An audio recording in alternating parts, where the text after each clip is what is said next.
What is good people? You are now listening to another episode of At the Plate with Danny Foxworth. I am your humble narrator, Danny Foxworth, and once again with grace with an extremely special guest. This is the last episode of At the Plate for 2023, Oh and I wow. figure who better to bring this brother on. So I've known this dude since the OKP days, like way back in the day, and we got cool on Twitter and whatnot, and I've had the pleasure of meeting this brother in real life. Like always say, meet your internet friends in real life. And I got to meet into this good brother, bumped into this good brother at the Maiden Durham Festival a couple months ago. So you know him, you love him, especially if you're on Twitter. My man Antoine, aka Slangdini's in the building. My kindred Carolina kinfolk. What's good, bro? Hey man, thanks for having me. Thanks for the intro. I had no idea I was the last of the season, but blessed and honored, man. Glad to be here. Absolutely, man. So we gonna get right into it. Kinston, North Carolina. the, Kinston, the yeah, place man, where you the K-Town. place where you cut your teeth. So talk to us about what it was like growing up in Kinston.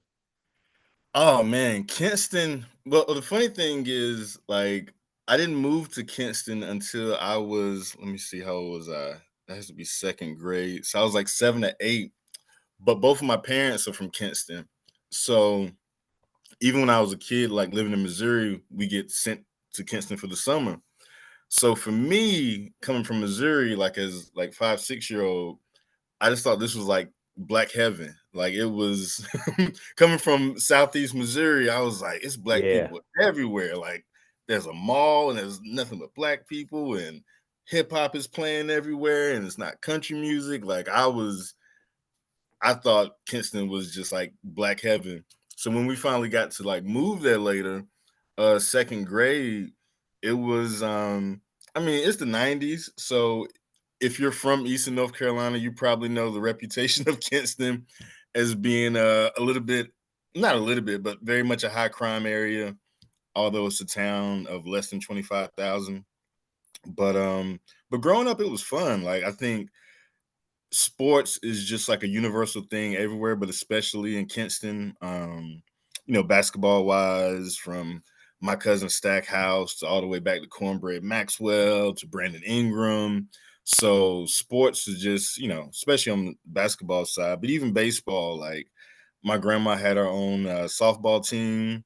So that was like Wow. my first.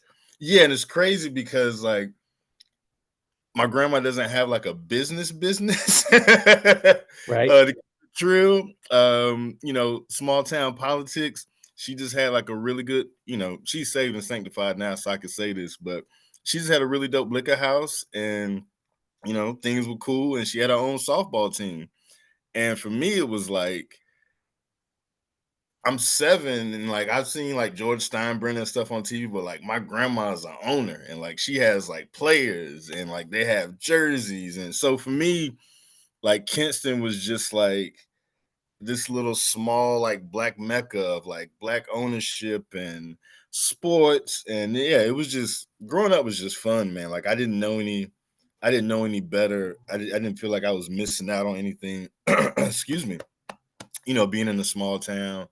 But yeah, Kinston, Eastern North Carolina is just fun, man. We were just at that age, you played everything. So basketball, football, baseball was still really big for us. So yeah, Kinston was, and we had a baseball team. Like I'm burying the lead. Like we had Kinston Indians back then. So bragging rights would be like, I got to see Cecil Fielder before he got to the league, or I got to see Manny Ramirez before he got to the league. And so, that really was like a prideful thing of like, I'm from this small town, but it's notable.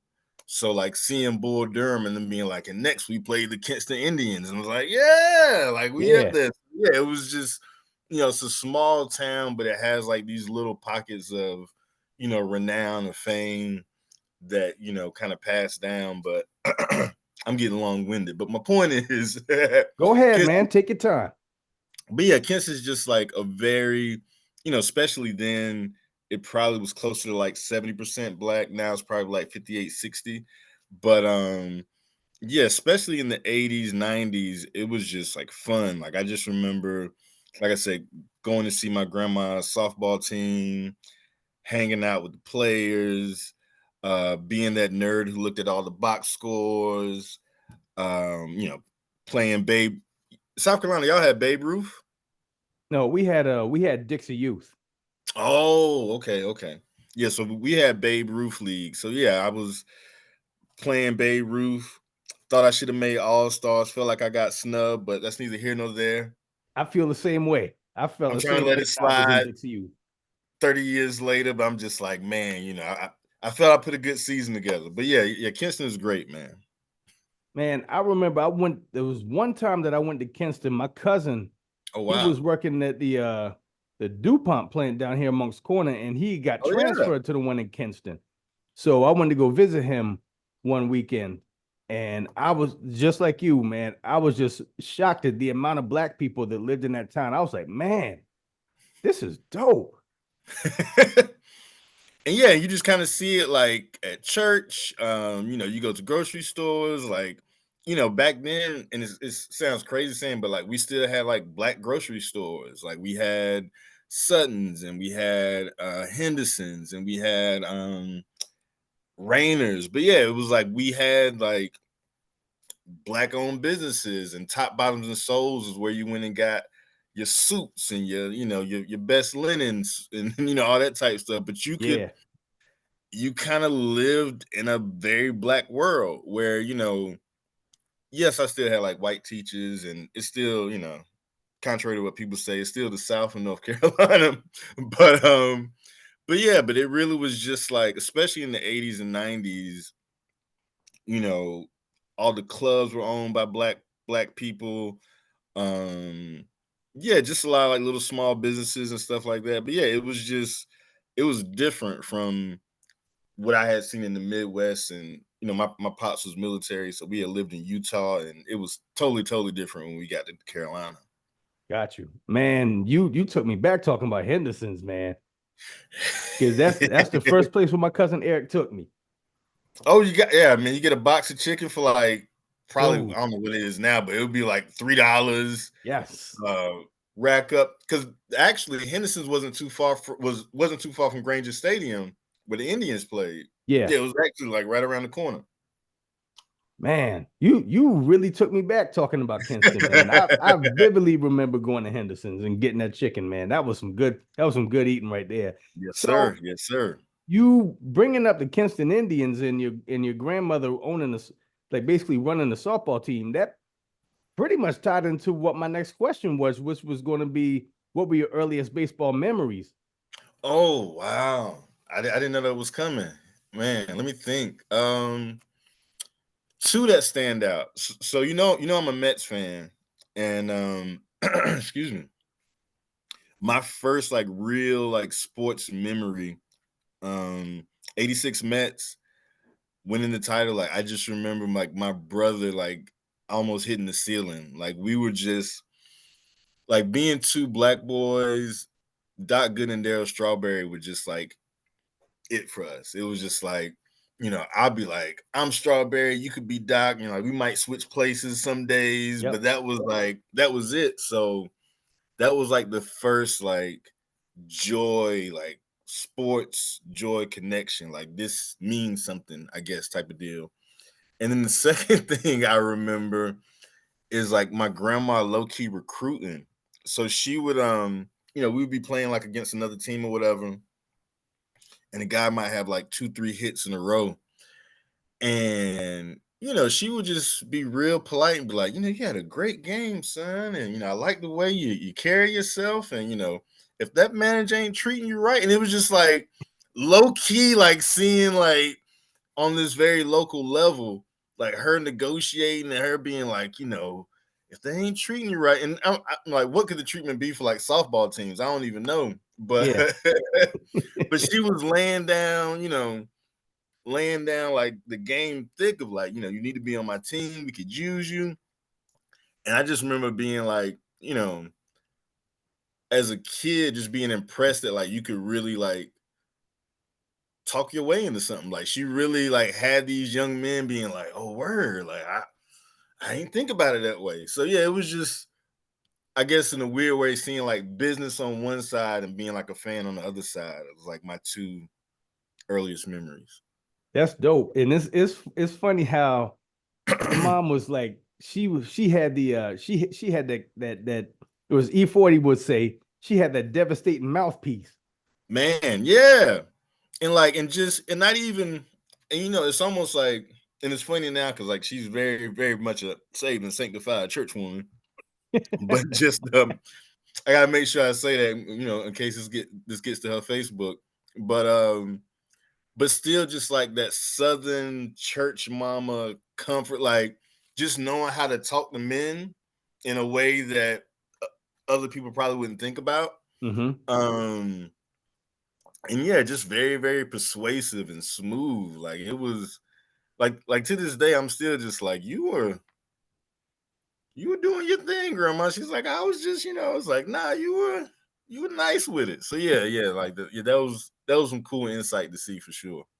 Yeah, it's like she had a finesse to it. She wasn't like heavy handed like Suge Knight would be. Right, right. Gotta respect it. So, who were some of your other favorite Mets players? Oh man, so I'm old, so this was 86. Yeah, so of course like Mookie Wilson, Vince Coleman back in the days when people were really stealing bases, like I Vince forgot he Coleman. was with the Mets. Yeah, like I think that was after St. Louis. Yeah. Or maybe before St. Louis. I might be getting it mixed up. But yeah, Vince Coleman had a cool era. Lenny Dykstra, I definitely was a fan of Lenny. But getting in the later years, like Carlos Delgado gave us some great years, He like did. Yeah. underrated power hitter, definitely showed up. My man Jose Reyes. There's some of them. Who am I leaving out? Oh, Keith Hernandez, of course, That hung in there for a legendary while. mustache.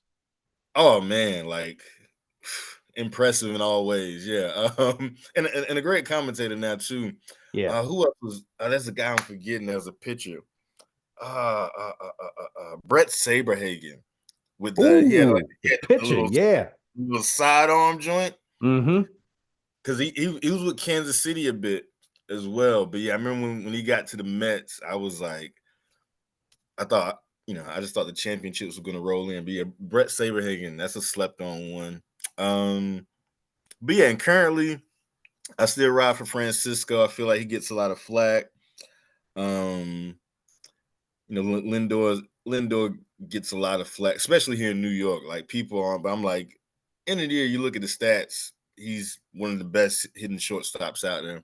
Yeah. But yeah, like being a Mets fan is tough, man. We like we have those glimmers of like, oh man, we putting it together, and then it falls off real quick. But yeah, but like we've had some quality guys in the mix. Yeah, definitely. I think my all-time, if he would have stayed healthy, I really think Jose Reyes would have been a Hall of Famer. Yeah. Absolutely. Tell you, him and David Wright, he couldn't stay Oh healthy man. either, man.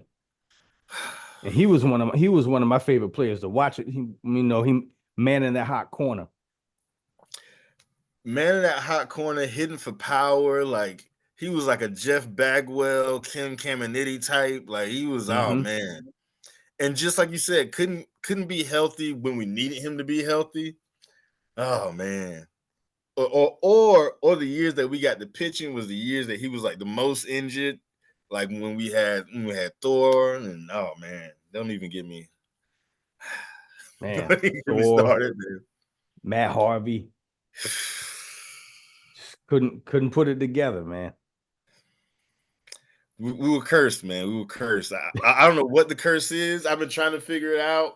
Like we brought back Doc, we brought back Bobby Valentine. I don't know what it is, but we got to figure it out, man.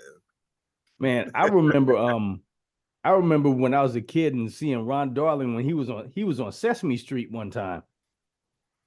And I think it was who was it? It was Telly. Telly had his baseball card and he was, I guess, Ron Darling was walking up the street and he stopped him and he was like, yo, can you he was basically trying to get him to put his body in the same position that he was on the card. And he put two and two together. He's like, you're Ron Darling. He's like, yeah, that's me. I thought that was the dopest shit, man. I liked I him mean, and I was a big Hojo fan. Oh, Hojo, that's who I was forgetting. Howard Howard Johnson. Johnson. He had the Miami Vice beard. Yeah. Yeah, he was. Hojo was that dude. That's a good call. That's a good call. Forgot about. Yeah, And forgot Mookie about Wilson, he was the first autograph I ever got. Because Nice. he's from Bamberg, South Carolina. That's about an hour and a half from me. Oh And wow.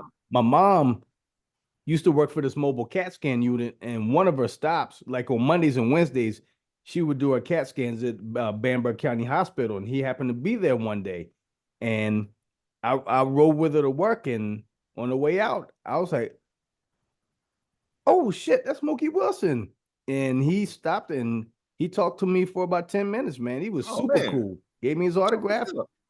He was like, "Man, you got a bright future, kid." I'm like, "Thanks, Mr. Wilson." Yeah, No, man. that's He dope. left Yeah. a great impression on me, man. He was a super cool dude. Nice, nice. I'm trying to think. It's- Do I have a good? Did I get a good autograph? I'm trying to think. Oh yeah, I did get Manny. I did get Manny Ramirez autograph. And the Really? funny thing is, like, he doesn't speak English. Yeah. Is the thing that everybody tells you. Which is wild being that he's from the Bronx. Right, right. Like he's from the Heights, right? So this was this had to be he was playing for Boston. Yeah, I was living in Tampa at the time. And so I went early to like batting practice or whatever. And I said what's up, blah, blah, blah. Give me an autograph. And he said, "Peace, brother." And I was like, I thought you didn't, but I ain't want to blow up his spot. He just kind of looked at me like and just kept it moving. I was like, okay, Manny. Like it was just one of those weird, like, I don't know if he just wasn't because in Tampa there weren't like a lot of black fans or whatever. Mm-hmm. But yeah, it's like it was like that little bit of English. He was just like, "Peace, brother." And I was like, "What?" And then he just kind of kept it moving. But yeah, like Manny Ramirez was hella cool. But that's a tangent for another time. That's funny. That's like the opposite of Sammy Sosa during that steroid here. And Oh he man. just went straight no habla inglés. So I'm like, man, this guy. Oh man, Sosa era. That was man. So And what were some of your favorite Mets moments? Mets moments. Johan Santana, no hitter. I just never thought it was gonna happen. It just didn't seem like because the Mets were just. I want to say since Seaver it hadn't happened or something crazy like that. Really? Yeah, we just It's had been a that long. crazy. We had a crazy streak of not having a no hitter. So Wow. the Johan no hitter was memorable. I'm trying to think of like good memories because like the bad memories come quick. I'm trying to think of the good ones, like the World Series. Well, oh man, let me think. So that was a good one. Um, other key memories. Ooh, that's crazy how your memory thinks of the bad stuff first. I think. Oh, when that had to be was 99 2000 World Series. Was it 99? No, it was 2000 2001. When y'all played the Yankees? Yeah, That was 2000. 2000. Thank you. So that whole playoffs, I would say that whole playoffs was probably the height. Like as a Mets fan, the most confident I ever felt. Like I was like, this is a year. Everything was flowing right. Bullpen was coming up, clutch out the blue. I was not scared of the Yankees. Yeah, like in not gonna get into the horror that was that series, but before that, probably my happiest time as a Mets fan. Like I was because I was old enough, I wasn't just a kid, I was old enough to actually like enjoy it. Yeah. But also it was just like we weren't a that's what I'm looking for. We weren't like a perennial favorite. Like we really were a team that caught momentum. I feel like later in that season and Mm-hmm. just like rode that on. And yes, I think that stands out. It's like that. I'm trying to think. There's something else. Ooh, that's something I'm blocking out. That's really good. It'll come back to me. But yeah, that's what I can think of off the top. Yeah. Okay, so who were some of your favorite non-Mets players? Oh man, my Eric Davis was like my first like obsession. Like I try to hit like him. My coach did not like that. Um, but I just thought, I don't know, he looked like family. He had the change, he had the flair. Eric Davis was huge up there for me. Um I was a Griffey kid before I was a Bonds kid. I'll admit that. I was very much like, I knew Bonds was good, but I just thought Griffey was next level in terms of Mm-hmm. just everything, like field and blah blah blah. So I had guys like that, but also had, like the Julio Francos, Sheffields, Andy Van Slyke. I loved. My man, Andy Um, Van Slyke. John Crook was just people like him and Tony Gwynn, who were just just amazing, can hit it all across the field. Um, I used to be a huge Frank Thomas fan, of course. Mm-hmm. Um, but my Vlad was my guy. I was I was, cause at that time you had so many great hitters. Yeah. I would always ride for Vlad. One, he'd be left out because they were in Montreal, whatnot, and he didn't have the best like plate discipline. But man, I always like say when he. he was on, when he was locked in, like if he Yep. could have got on to like a true contender in his prime, or when the strike didn't pop up, oh man, like Vlad was special. So yeah, those are like some of my favorites, I guess, like on the hitting side. Pitching side, um, although I hated the Braves, I love Greg Maddux. I was just like, oh man, because to be able to be that good and not be overpowering just like blew my mind. Of course, Randy Johnson, um, Dave Stewart, Big Stu. man, just a gangster. The Like, stare down before the windup. oh man, just a gangster. Like, Yes. and of course, I'm leaving out my favorite player, Rickey Henderson. Like, I get into the debates with people. I maintain he's the best. You can have your arguments in so many different ways, but I think he's the best to ever do it. Like, different teams, you got the rings, you got the run, but consistency. Um, but just like I was, I was telling somebody, I was like, the game before Rickey Henderson looks totally different. It did. You're right. Like, it's a totally different game after him. Like, and I don't, like, we talk about like the power numbers, but I don't think people are reaching his records. Like, I think he has Mm-mm. the most untouchable. Because I could see somebody non-steer. I could see somebody getting 75. I could see that happening, and they might hit 210, but they still could get 75. Like, I could see that in the current Yeah. era. But Rickey was, and again, a shit talker. Like, I miss the shit talking of 80s baseball, like Yes. across the board. Like 80s, 90s baseball was so fun. Like, from the fights to like, the personalities, but just, Jose Canseco's and Nolan Ryan's, but just the shit talking of like, Yep. it was an entertainment factor. Like, you tuned in to see, like, I know he's gonna stare him down, but he's also gonna talk shit the whole game. Like, this You're is gonna right. be amazing. Or he's gonna tell you he's gonna steal this base and do it. Like, oh, it was nothing like it, man. So yeah, it was hard being a Mets fan and being like, by the time we got Rickey, it wasn't the same Rickey. But yeah, I still was over the moon. Yeah, man. Like Rickey was, yeah, it was one of them ones, man. Yeah, yeah.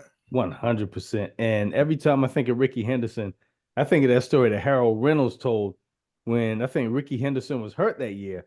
And Harold Reynolds ended up winning the stolen base title that year. Mm, And he said Rickey called him up. And I think Harold finished, man, I think Harold finished with like maybe 75 or 80 stolen mhm. bases. And he said Rickey called him up. thinking he was going to congratulate him. He said, Rickey said, man, you ought to be shamed. He said, Rickey had 75 by the All-Star break and hung up. I was like, Third person, he's the Rickey. GOAT. The GOAT. But yeah, but like I really, not to take a crazy tangent, but like I really feel like that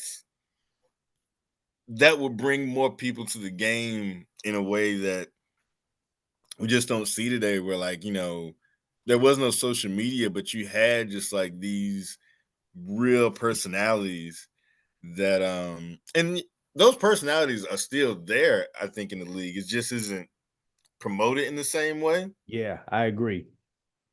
But yeah, I think that was, as much as the athletes and the sports, that was part of what made me fall in love with baseball. Like it had that wrestling aspect of you know you had some heels, and you had some personalities who, like I was saying earlier, like someone like a Lenny Dykstra, who was so Oh, over yeah. the top. Nails was insane, but Had that big that was ass wad of great tobacco entertainment. in his left cheek. Oh yeah, like, and shout out to my kid Alvarez for bringing that back. But yeah, he's but yeah, he was like, and he looked like a garbage pail kid, and he was talking crazy all the time, and it was like, yeah, like that's my guy. Like he's on my team, and Yeah. it wasn't just like, he has this in the analytics and he hits this is this. It was like, nah, he seems like a cool personality, and he's a part of my team.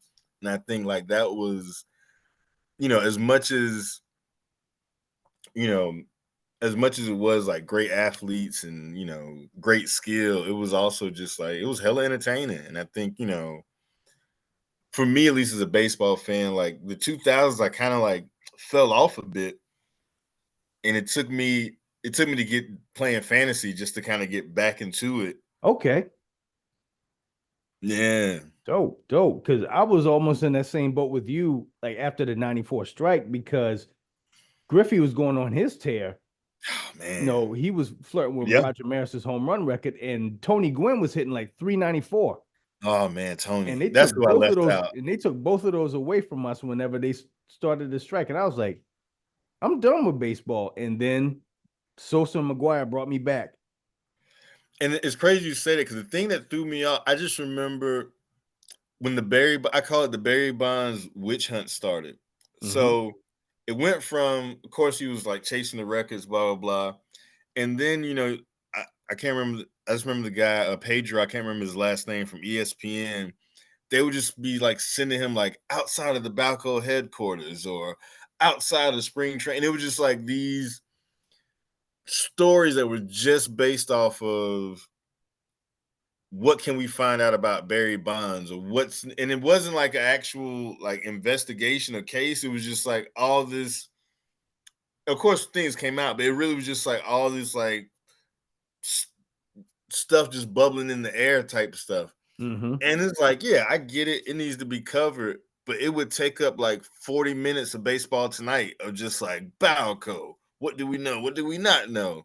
And Yep. I was like, can we get to the game? Like, I hear you, but I would like to know who's going to make the playoffs. Like, it just got to be such a, from Bonds to A-Rod, Rafael Palmeiro, Roger Clemens, but it just became such a big part of the story that like watching became almost not a chore, but it was just like I would have to get through that just to be like, and just show me the game and Yeah. just let me know, like, show me the highlights. And so I kind of got off then, but then I moved to Tampa, and I literally live down the street from Tropicana Field. Okay. So I'm like, I ain't got no excuse. I'm like, I see it every day. It's cheap because Tampa Bay was not that good, but the year I happened to be there when they got really good, like in like 05, 08-ish era, whatnot. And yeah, and it just happened to be like tickets were like $8. Like Damn, you can't yeah. beat that. Tropicana Field, like they wanted somebody to come to the game. Yeah. So they were giving out discounts to, education discounts. So I was going to games like 3 times a week for like $20. Nice. yeah, and this is right around the time where Red Sox are active, Yankees are still active. And spring training is in Tampa Bay as well. So I just started to kind of be surrounded by it. So, I live down the street from Tropicana Field. The girl I was dating at the time worked at J. Alexander, which was like the spot for the Yankees spring training. And like Yankees Field was like around the corner from her job. So it was just like, yeah, I just kind of got sucked back into baseball world. And then I got back into it around like 05, 06, 07. Yeah. Dope. It's funny how things work out like that. You being in Tampa and you're in that perfect storm. It really just worked out like that. It really was just being bored and somebody being like, want to go to a Rays game? And I was like, yeah, why not? And being like, oh, this is I can sit wherever I want. Like, yeah, it was, Yep, because it wasn't until, I want to say, was it '08 that they made their World Series run? I Maybe. believe so. Yeah, '08, '09. Yeah. So those, those lean years were very lean. But yeah, it really worked out. And then just um, being around the spring training stuff was interesting because I was working and going to school at University of South Florida. So we had a lot of like Timo Martinez was our baseball coach. So he would bring a lot of the Yankees and people to campus. So yeah, it just kind of it just became part of my environment, which was cool. I enjoyed it. Yeah. Dope, man. That's super dope, man. Tino Martinez, man, you took me back. Super nice dude. Like, not the best coach. The record wasn't nice, but super, super nice guy. um, really, he was one of those coaches who would show up to class just to see if his students were there. And not like in like a mean way, but just like hey, what's going on? What you guys doing in here? And we just like, pop in, say what's up, speak to the professors, ask how things are going. But he was super, super engaged. I gotta give him his credit. He was very, very on top of the job, although it didn't work out for him. Word, man. So this I love hearing people's baseball journeys and like how they got into it. And yours is up there like at the top of the list as far as like most engaging baseball stories, man. I appreciate that. Oh, no So problem, man. Yeah. I didn't even think about it until you asked the question. I was like, yeah, I do have more of a baseball history than I realized.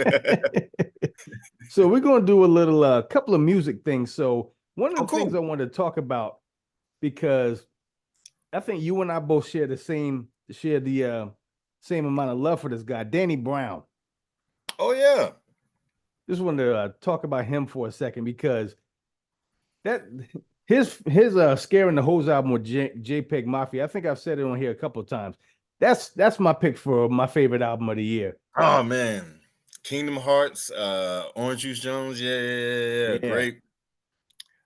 And to be honest with you, I wasn't like I was familiar with Peggy, but beats wise, I wasn't as. But yeah, it's really, really, really, really one of my favorite projects. Yeah, Danny's the homie, man. It's funny because students are always like, when I say my favorite rapper is Danny Brown, they're like, "Oh my god, Professor! Like, what's your life?" Like they get concerned, like, "Oh my god, like, what are you up to?" And I'm like, "Oh no, no, no! Like, I'm not drug addled. I'm just no, no, no." But yeah, like me and Danny were the same age. My pops lives in East Side Detroit. He's Oh, from East Side really? Detroit. Yep, yep. Wow. Um, Okay. yeah, like his grandma lives on Flanders Ave. My pop stays on St. Patrick's, which is like right around the corner. So yeah, so long story short, I was just, in the blogosphere, heard about this dude, and I was like, that shit looks familiar. And it was actually like a neighborhood that I knew in Detroit. And yeah, I think he was actually, to be real with you, he was one of the first people on Twitter like to follow me back of being like, oh, like I like your shit, blah blah blah. And yeah, so just really like a rapper who I've been able to like to grow up with, and also just taps into the shit that I like. Like I like rappers who are funny. I like rappers who are emotional. I like cartoons, so the fact that he uses like different voices has always been like up my alley. Yeah. So yeah, it's just like and also I think like with a lot of rappers or just musicians in general, like when you listen to the same shit, you just kind of like the same shit. So I think like type of shit that Danny was on, I just happened to be like in that zone, I guess. I was really into like the EDM or like the alt fader type shit at the time. And there's only so many black dudes in that space, to be real with you. So Right. like Danny Brown was like one of those like, you know what it's like being in a rave club as a black dude. All right. So I think, yeah, it was just those type of like connections, but also just like, rapping his ass off and also talking about things that I think are what were we talking about? Yeah, me and the homie were just talking about like just good songwriting. Like I love hip hop that really takes you to another world and makes you like, oh man, I never thought about that. So, Scrap or Die or Fields or, even the new album like Bass Jam, just songs that make you really be like, oh, I never thought about it like that, but that's Yeah. real shit. So I think, I'm one of the biggest members of the fan club, but I always try to tell people like there's a Danny Brown song for all situations. Like you want to get lit, you're depressed, you're missing your old thing, you want to flex a little bit. Yeah, it really hits all seasons. And the thing I like about the JPEG, the Scaring the Hoes album, it's just like why not? Like just pushing it. Like the fact that it's just like the way it's mixed, where it like forces you to pay attention in a certain way, I thought was just Mm-hmm. genius. Where it's like, especially in this day and age where people like nobody cares about lyrics, but they are really rapping their ass off. So yeah, like it's it's just like good, and like me and you come from like the OK Player era where I feel like it's good hip hop, but it's hip hop that takes risks that I think always kind of stands out to us. Yeah. And I think that's the thing with Danny, where it's like I know each project is gonna be, well, where's he gonna take it this time? I know it's not gonna be a straight thing. And I think Mm-hmm. that's always dope, especially in hip hop, when you can, when fans get used to a certain thing, it could be hard not to give them what they want all the time. So I appreciate that Danny always kind of takes a left or challenges the audience in some way. And it's dope. Like I think I saw him, what was that, a couple of weeks ago on my birthday, and I was surprised how many I was surprised how the Scaring the Whole songs worked live. Mm-hmm. They worked a lot better than like the God Loves Us, the Oh man. live, man, it goes. Like it's a moment like that. The Orange Juice Jones, the joint with my homie Red Veil, that kid is next. Like he's really, really, really dope kid. Sidebar, shout out to my student who manages him. But yeah, he's really, really dope. But yeah, seeing the Scaring the Whole shit live was dope. Like it was because those songs have an energy, but at the same time, you could tell he was like it was new to him because he hadn't performed these songs live before. So it was almost dope seeing him kind of see the reaction, like, oh, y'all really rock with this. Okay. Yeah. Oh, yeah. All right. So Because it I was, yeah. remember I was watching the video of one of his performances, and when the DJ cut the song off and the whole crowd just said, "Eat your ass like I'm cannabis," and his reaction after they said that, he was like, "Let's go." Like they really rock with the album, man. And I completely understand. I love it because just like you said, it doesn't sound like anything else. And they were willing to take that risk. I'm like, fuck it, let's just do it like this. And that's what really stuck to me the most. And even the titles, like, I mean, like Jack Harlow's Chicken Meal. Is that what it like? Is it Jack Harlow? Hold on, what is it? Jack Harlow's It was like two is it piece Jack meal or Harlow's Chicken $2 Meal? meal, something like that. $2 bill, some of that. But yeah, Yeah. just Stepper I pig. Yeah, exactly. But yeah, just like really, it's a very internet album on the low. Mm-hmm. Like I think that was I don't know if that got lost in the mix or whatever, but I thought that was a real cool thing with just like the AOL sounds, like the login sounds, and Yeah. just like real nerdy shit. But yeah, I'm like, yeah, like why not? I feel like at this point, especially with music, but hip hop the most, it's like why not try to push it to I don't want to say the extreme for extreme's sake, but just like we all know the format of 16 bars and hook and chorus. Like we know that. So we've done it enough where I feel like it could be deconstructed, and Yeah. it's dope when people do it. When people do it intentionally, I put it that way. It could be real dope. But I regret that I missed them. They had their show. Their show was the day before the hip hop 50th. Yeah, most of the hip hop 50th stuff in New York. I wasn't able to make it out there, but I heard it was a great show though. Word. And the second thing I want to talk about, which was also a hot button Twitter topic, shout out to ESP and Frankie. I want to talk about Oh, the homie, LL's yeah. unhinged moments. Oh man, Queens. Queen, I'm telling you, man, just trust me. Queens dudes are different. I mean it as a compliment. Like they are wired a different way. They have a different outlook. And like living in New York, I kind of get it now. Cause like New York, all of New York is very, urban for the most part. As you can imagine, like projects and brownstones. But Queens has like houses and garages and like space. So Queens is like weirdly Midwestern in the fact that like you're in New York, but you're in the Queens and the road map is different. They got streets and avenues that work a totally different way from the rest of the city. Um, there's restaurants over there that like you don't see anywhere else but Queens. It's just its own little world, but it's still New York City. So I say that to say LL being unhinged is it just seems to be a natural thing. And I think what got me is like we focus on like the Hey Lover era, but I'm that type of guy, let you know what type of time he's on from the get-go. Like, bro, what was that? 80, that's an 87, 88, 87. maybe? 87. My God, he's out of his mind. Yeah, 87. He's literally just like, your man is such a lame. But the best part, I gotta give L credit for this. Throughout his career, he never frames himself as the rich guy. He's always, which is genius just from like a persuasion standpoint. Yeah. But he's always the regular dude, dirty macking on the player's girl.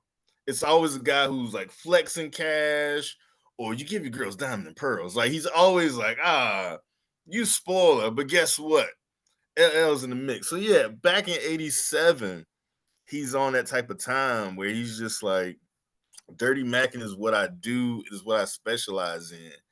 And he doesn't really let up. Like, even when you get to like the I Shot You remix, like to this day, nothing about that song said kick something for the ladies. Nothing about the I Shot You remix was like Barracuda, like nothing invites that type of move. But LL said, I'm gonna stand out. Right. Watch this. And he's right. It like we remember, no one remembers Rampage. A few of us remember Craig Mack, but it's pretty much the Biggie verse and the LL verse that we remember from the Flavor in Your Ear remix. My bad. Yep. Yeah.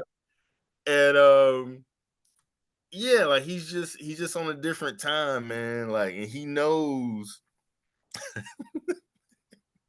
like I guess the thing that gets me about LL, like when you ask him, like he knows he's being unhinged, Mm-hmm. but I almost feel like it's a skill that got lost because he's like, yeah, like I'm an entertainer. I'm supposed to be unhinged. And he might be right. Like maybe, maybe music would be better if we all just got just not like violently unhinged, because that's not the way to go, but the comically unhinged that is LL.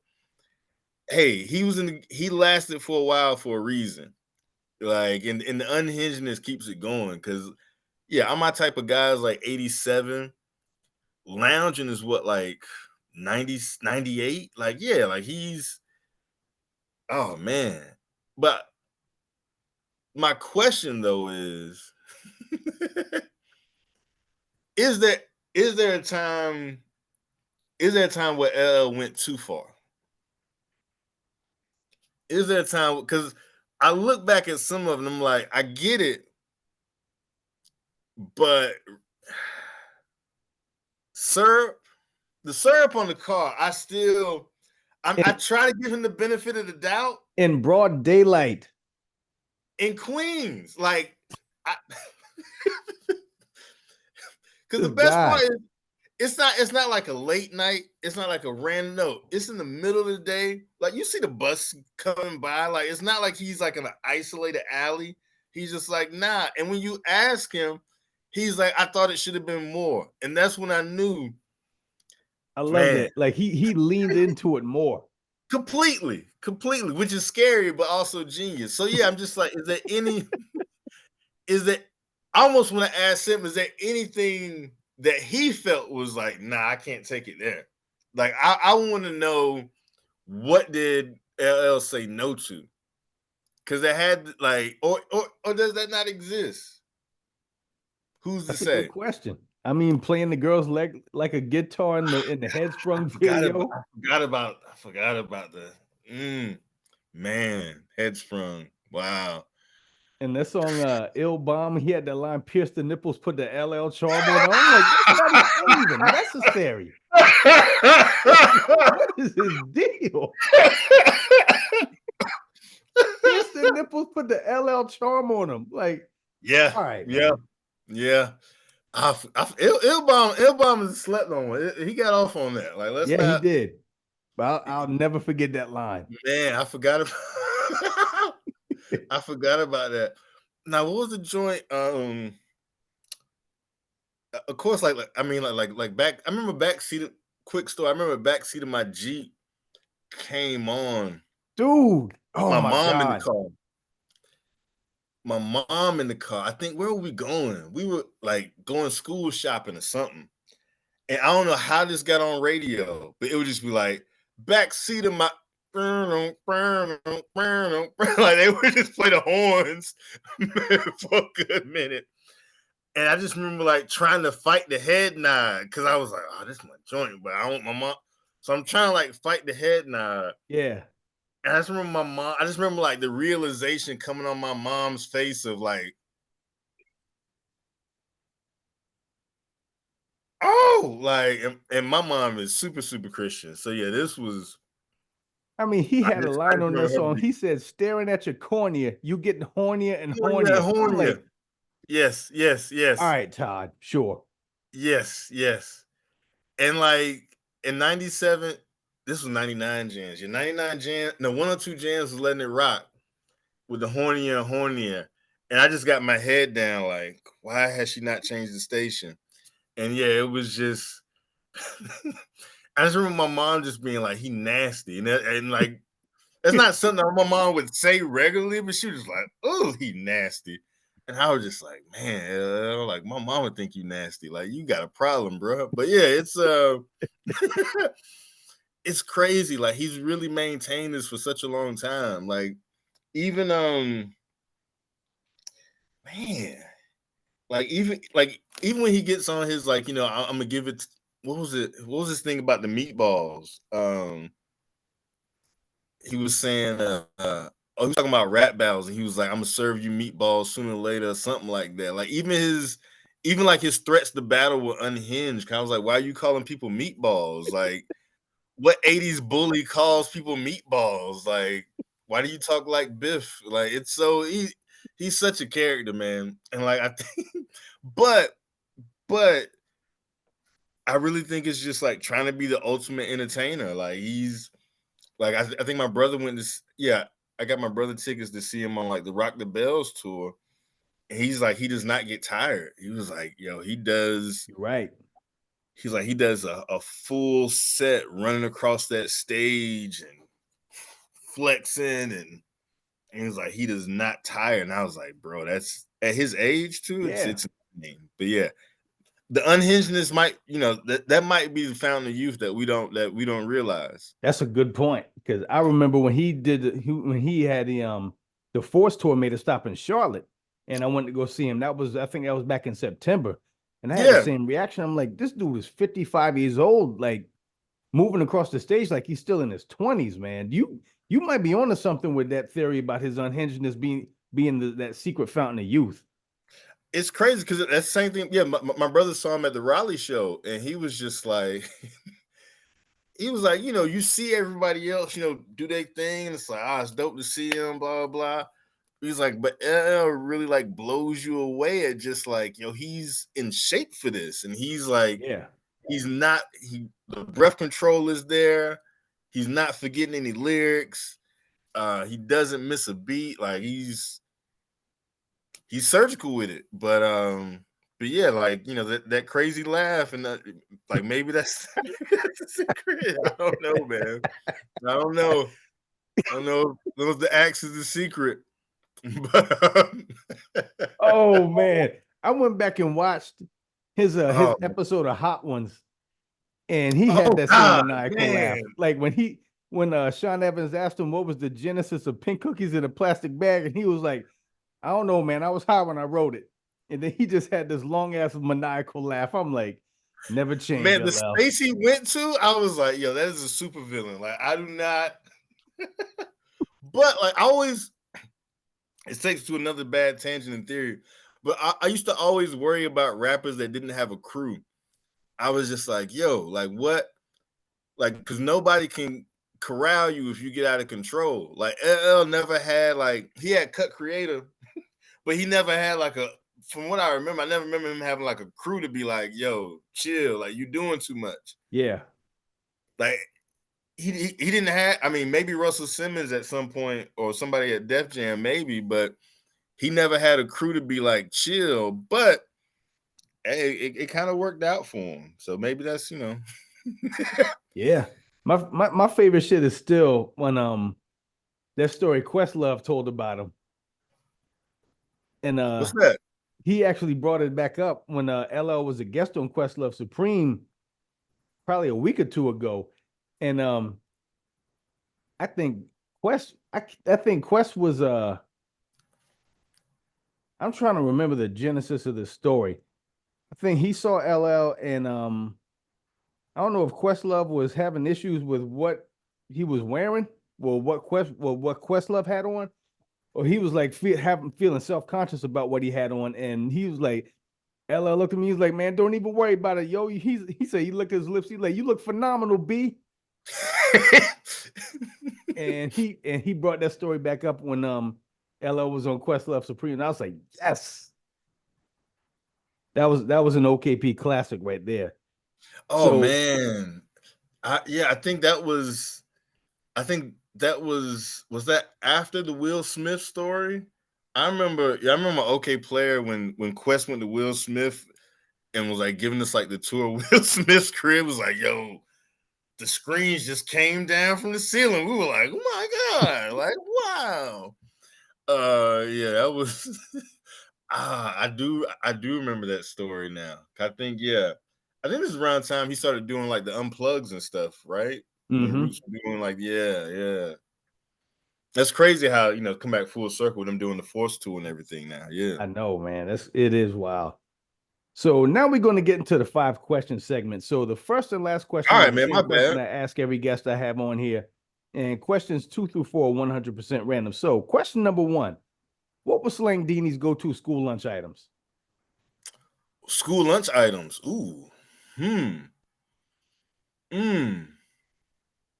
My mom made me 2 sandwiches. So I would have which was rare. I didn't realize that. But yeah, she gave me options. So I had a bologna and cheese, and had a peanut butter and jelly, and some cheese doodle chips.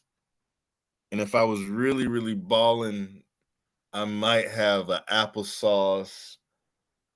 Yeah, I might have an applesauce, or I might trade for a cookie. But yeah, yeah, that's how it was. Yeah, that was as far as like making my lunch. And then like when we get to like school, a good chicken dinner. I don't know if y'all had this in Carolina, but we had like in high school, we just had like a chicken plate. So it was just like chicken sandwich, fries, and like a roll. But that was like you had that. Yeah, you get a chicken plate, or you could get pizza, or you could get like lunch. But yeah, chicken plate was the other one. Yeah. Okay, word. Question number 2. What's your go-to cookout order? Ooh, man. Now I don't know if you remember, I don't know if you remember the Made in Durham when Fonte gave that speech about the strawberry shake. Oh yeah. Oh man, that was too real. My God. So my cookout, I usually get. I'm trying to be. I'm gonna go with my classic. Like I can't really eat this now, but in my head, I would get a chicken sandwich. I get a grilled chicken sandwich, barbecue sauce, lettuce, onions, cheddar cheese, fries, a quesadilla, and a banana pudding shake. And yeah, yeah, that might be the one. That's a strong lineup right there. It was tough because I used to go burger, corn dog. That's the other alternative. But then trying to get my life together, I go with the grilled chicken, the grilled chicken quesadilla. The corn dog is special though. But yeah. That would be, man. Just know my dream. My dream is to have a cookout in Brooklyn. They don't see my vision yet, and I don't have the money for the franchise yet. But someday, somehow, we're gonna make it happen. Keep hope alive, man. Question number 3. What's Appreciate one it. album that when you throw it on, it instantly takes you back to Kinston? Ooh, that's a damn good question. Mm. Ooh, man. Ooh, that's a good question. I would say, mm, Follow the Leader, Eric B. and Rakim. Good call. Yeah, that was my cousin from New York. Of course, New York, Carolina has a connection. But yeah, my cousin from New York had Follow the Leader, and I just remember like, whew, man, he had a Jeep, he had the perfect system. But that was a moment. Yeah, so Eric B. and Rakim, Follow the Leader. Yeah, Okay. Question number 4. Who good is your question. least favorite TV character of all time? Man. Ooh, man. Oh, whew. Ooh. Ooh, hold on, let me make sure I get her name right.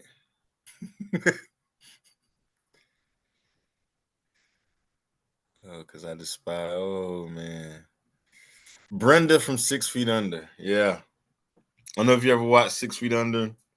Very dark, morbid comedy show about a Mm-hmm. funeral home. But yeah, she was just like, that's one. She was just really, really annoying. Um, every time this dude was trying to get his life together, she would just pop up on some bullshit. So that's one. But my tie is Walter White. And I think, me and my brother get in like deep arguments about this, which are hilarious. But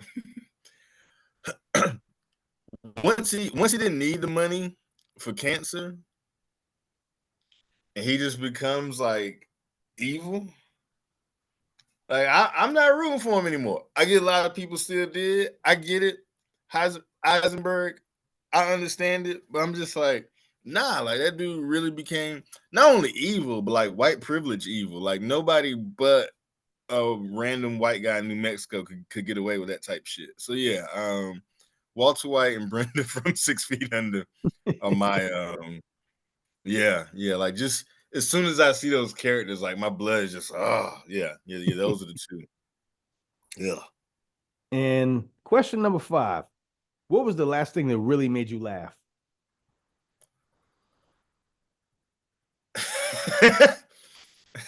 The last thing that really got me weak, really made me laugh. I was watching The Temptations. I just happened to be flipping through. And I just happened to hit that scene of You Ain't Nothing Without David Ruffin. Well, no, actually I hit the scene where like he grabbed the mic from Homie. He grabbed the mic from Dennis, before he sings. Mm-hmm. And then he like runs off stage or whatever. But yeah, that whole that whole scene is like black excellence. Because one, Leon is in his bag amazingly as David Ruffin, of course. He is. But it's just the fact that like I've never seen somebody like escalate in a movie that's supposed to be a drama, escalate the comedy unintentionally. Cause like each time he says David Ruffin, he just finds a funnier way to say it. You ain't nothing without David Ruffin. Like he just finds like, let me go another register, let me go another way with it. And I'm just like, yo, this is comedic genius. It has no business in this movie. But my God, I cry every time because he said that shit like he mean it. My man, oh man. Oh God, like that is, I don't know how that's a Christmas movie, but it's become a Christmas movie somehow. But yeah, David Ruffin is an instant comedy classic. Oh man, what is wrong with me? All right, my bad. I got way off topic here. Man, that's a damn good answer though. Damn good answer, man. So if there's anything you want to plug and promote, the floor is yours. Oh shoot. I don't have anything I can promote publicly yet. I have a book that will be coming out hopefully in the 2024, early 2025, through UNC Press. The book is about hip hop in the Upper South. So that's all I can kind of get at with it so far. Like I'm still waiting to like lock down like some interviews and shit like that before I can be like really loud about it. But that's the next thing. I'm trying to think anything else going on. No, like teaching next semester. I'm teaching a digital culture class. So if anybody wants to talk about digital culture or do anything interesting in digital culture, podcast wise or marketing wise, holler at me. My students would love to hear from you. Also teaching a gender course. So, anybody wants to talk about anything gender wise, because I know students don't want to hear from my heterosexual view the whole semester. So if anybody's interested in dropping by, that'll be great. But other than that, man, just staying safe and out the way. Word. And where can the people find you on social media? Oh, at Slangdini is the Twitter. I think _ slang doctor is the Instagram. My Tumblr still works, so if you want to take that chance, you can do that. But yeah, but those are the main two. Email is just my name, so my name at Gmail. So yeah, excuse me. Yep, those are the places. Yeah, but thanks so much for having me, man. It's good to ramble and talk. I hope I didn't bore you too much. Oh, you didn't bore me at all, man. I like going off topic every now and then, man. It keeps the show fresh. I appreciate it. All right, all good. And listeners, I appreciate you, man. Seriously, I started this in January, scared to death, but also excited. And here we are in the thick of things. And I'm going to keep this spaceship going into 2024. And again, thank y'all for listening. Make sure you like, download, and subscribe to At the Plate with Danny Foxworth. You can find my YouTube channel at Danny Foxworth 843, where you can find all the videos for all my podcast episodes for this one and for Since We Last Spoke. And for Antoine and myself, this has been another episode of At the Plate. And until next time, y'all be good. 3 strikes. Peace.